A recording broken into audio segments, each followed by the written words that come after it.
मेरी जुबानियाँ, कुछ किस्से, कुछ कहानियाँ। दोस्तों, आज मैं आपके साथ शेयर करूँगा एक चाइनीज़ लोक कथा, जिंदगी की बिसात।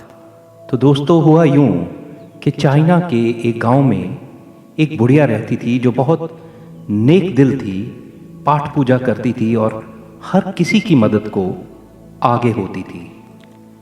कहते हैं कि उसके व्यवहार से प्रसन्न होकर एक बार उसके इष्ट देवता ने उसको दर्शन दिए और कोई भी एक मांग मांगने के लिए बोल दिया। तो बुढ़िया ने कहा कि मैं मरने से पहले स्वर्ग और नर्क दोनों ही देखना चाहती हूं। तो क्या था, इष्ट देवता ने उसकी ख्वाहिश पूरी कर दी।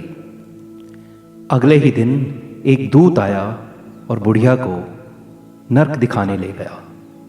जब बुढ़िया वहां पहुंची तो उसने देखा कि बहुत बड़े बड़े टेबल लगे हुए थे जिन पर बहुत ही स्वादिष्ट भोजन का भंडार लगा हुआ था, लेकिन उस पर बैठने वाले लोग बहुत ही गरीब, दुखी और बेचारे से लग रहे थे। बुढ़िया के कारण पूछने पर उस दूत ने कहा कि देखिए माताजी, इन सब के कोहनियों तक चॉपस्टिक्स बांध रखी हैं, जिसके कारण वो अपनी बाहें मोड़ नहीं पाते हैं और जब भी वो खाना उठाते हैं वो खाना नीचे गिर जाता है, इसीलिए वो ढंग से खाना खा नहीं पाते। वो बुढ़िया बड़े ही दुखी मन से वहां से लौट आई। अगले दिन वो दूत उस बुढ़िया को स्वर्ग लेके गया। स्वर्ग का नजारा भी कुछ वैसा ही था।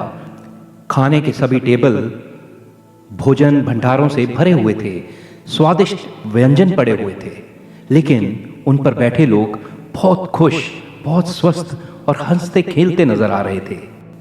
बुढ़िया ने दूत से कहा कि मैं समझ गई, इनके हाथों पर पक्का चॉपस्टिक्स नहीं बांध रखी होंगी और यही स्वर्ग और नर्क का फर्क होगा। दूत हंसा और बोला, माँ जी देखिए, चॉपस्टिक्स तो इनके हाथों पर भी लगे हैं, लेकिन इन्होंने खुद खाना खाने की बजाय एक दूसरे को खाना खिलाना सीख लिया है, इसीलिए ये स्वस्थ भी हैं और खुश भी। उसी क्षण बुढ़िया को समझ आ गया कि स्वर्ग और नर्क ना ही तो धरती पर होते हैं और ना ही आसमान में कहीं। दरअसल हम अपने व्यवहार से किसी भी मंजर को, किसी भी मौके को स्वर्ग या नर्क बना सकते हैं। दोस्तों, मेरा मानना है कि खुद को चोट लगे तो जानवर भी तड़पता है। दिल वो है जो किसी और के सीने में भी धड़कता है। दिल वो है जो किसी और के सीने में भी धड़कता है। आज के हालातों में बहुत से लोग ऐसे हैं जिनको हमारे प्यार की, हमारे समय की, हमारी तवज्जो की ज़रूरत है। तो चलिए, जो भी हम बांट सकते हैं बांट लेते हैं। मुश्किल दिन है, चलिए मिलकर काट लेते हैं। मैं हूं बॉबी बल और आप सुन रहे थे मेरी जुबानियां, कुछ किस्से, कुछ कहानियां।